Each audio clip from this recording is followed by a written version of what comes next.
جب فرشتوں کو سجدے کا حکم ہوا تو ابلیس کو بھی ہوا۔ ابلیس فرشتہ نہیں تھا، ایک اور جگہ سے ہمیں پتہ چلتا ہے قرآن مجید میں ہی، کان من الجن، وہ جنوں میں سے تھا، ففسق عن امر ربی، لیکن اس نے اپنے رب کے حکم سے انکار کیا، حکم نہیں مانا۔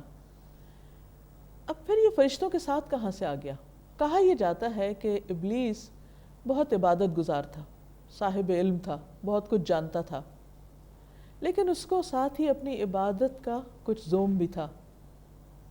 بہرحال اس کی عبادت، اس کے سٹیٹس کی وجہ سے اسے اعزازاً یا اعزازی طور پر فرشتوں کی جماعت میں داخل کر لیا گیا تھا۔ ہمارے یہاں بھی ہوتا ہے نا کہ جب کوئی شخص بہت نیک ہوتا ہے تو ہم کہتے ہیں فلاں تو فرشتہ ہے، لیکن ابلیس کو یہ سٹیٹس کچھ سوٹ نہ کیا، اس نے اپنے اس مقام کا احترام نہ جانا، اپنے آپ کو نہ پہچانا، اور اللہ کے مقابلے پہ آ گیا۔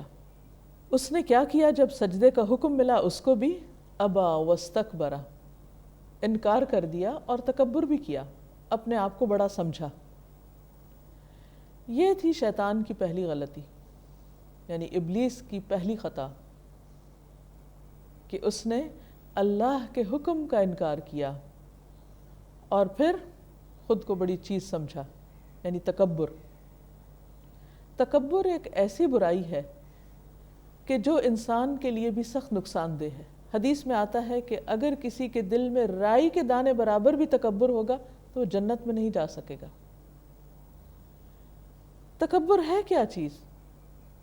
تکبر ہے اپنے آپ کو بڑا سمجھنا، دوسروں کو حقیر سمجھنا، چاہے علم کی وجہ سے ہو یا عبادت کی وجہ سے، مال کی وجہ سے ہو یا شکل و صورت کی وجہ سے، کسی بھی وجہ سے خود کو دوسروں کے مقابلے میں بڑا سمجھنا، دوسروں کو حقیر سمجھنا، اور پھر حق کا انکار کر دینا، اور یہاں اللہ کے حکم کا انکار کر دینا۔ وَكَانَ مِنَ الْكَافِرِينَ، وہ کافرین میں شامل ہو گیا۔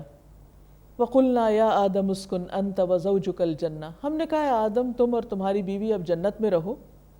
وَكُلَا مِنْهَا رَغَدًا حَيْثُ شِئْتُمَا، جہاں سے چاہو خوب کھاؤ، پوری آزادی ہے، اور جنت تو جگہ ہی ایسی ہے جہاں انسان کی اپنی مرضی چلے گی۔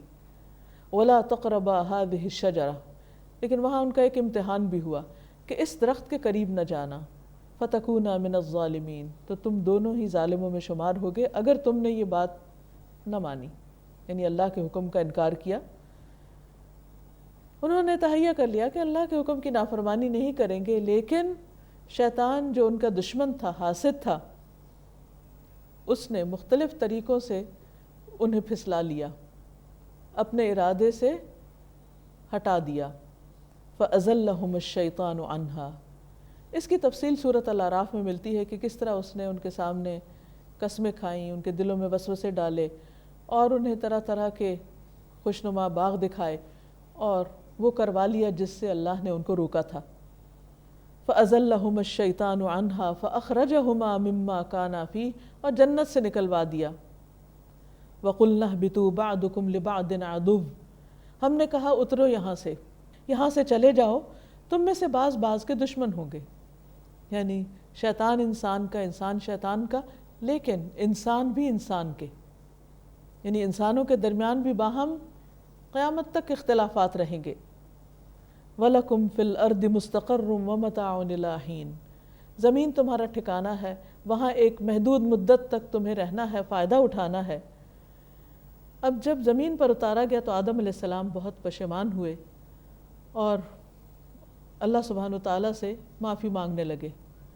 اس کے لیے انہوں نے چند الفاظ اللہ سبحانہ وتعالیٰ سے سیکھے اور ان کے ذریعے اللہ سے معافی مانگی، تو اللہ تعالیٰ ان پر مہربان ہوا، اور اللہ ہے ہی بہت توبہ قبول کرنے والا، بے حد مہربان۔